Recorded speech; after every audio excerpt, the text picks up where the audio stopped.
In the Nickelodeon show Nicky Ricky Dicky and Dawn, how does a kids show relate to Nigeria, you may ask?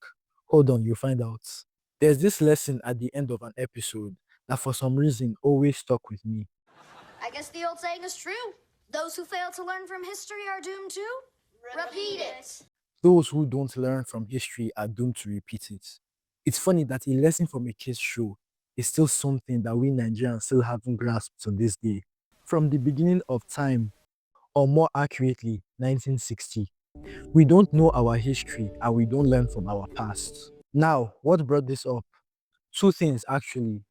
One that happened recently in 2021 that recently got viral again, and another that happened in 2015 that a lot of Nigerians, whoa, not me, police, or not me, some people say that this is the beginning of the gradual decline of Nigeria. The first one specifically is talking about forgetting the history of an individual, and the second is when a whole nation decided to come together collectively to have amnesia. We'll start with the first.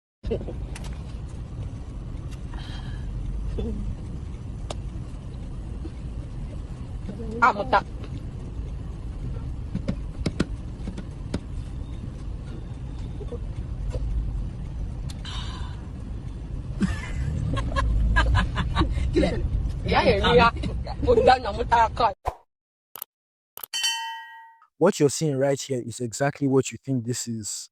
Someone was actually mocking, recording, and subsequently posting themselves laughing at a child begging. Now, this actually happened in 2021, like I said before, but it's resurfaced, causing a huge debate. On one hand, people are saying this happened a long time ago. Why are we still bringing this up? And on the other, people are saying that this is the internet. Of course, it's going to be brought up. And again, we have to remember this isn't just a mess up. This is something you expect from one of Satan's greatest soldiers. like this is something you would expect a demon to do, not a human being. Now, this isn't to bash her or anything. You know, I'm not going to share her name, but some of you already know who this person is at least. It's just bringing up an interesting topic for me, and I'm just trying to make a lesson out of this. Should what she did be forgotten? Now, notice how I didn't say forgiven because me personally, I believe that, okay, things should actually be forgiven. And also, she didn't do this to us personally or me and you. She did this to the child and indirectly the parents. But the past is an indicator of who you are to an extent. But this is a horrible thing to do. Let's not try to sugarcoat it. This is a horrible thing to do. Anything higher would have landed you in prison. It is morally bankrupt. It is evil. It is just plain evil and insane. The worst part about this is that she said the reason people keep bringing it up is because they just like someone to bully when they are bored. Now, what she said shows that I don't think she actually understands what she actually did. Obviously, when you do something as evil as this, people are going to keep on bringing it up from time to time to time. You did mock a starving child. Like, you mocked a starving child, my sister. Now, has she changed? I mean, I'll say yeah, because her account now spreads positivity. And also, this was around like 4 years ago. 4 years ago is actually a long time. Think of you 4 years ago.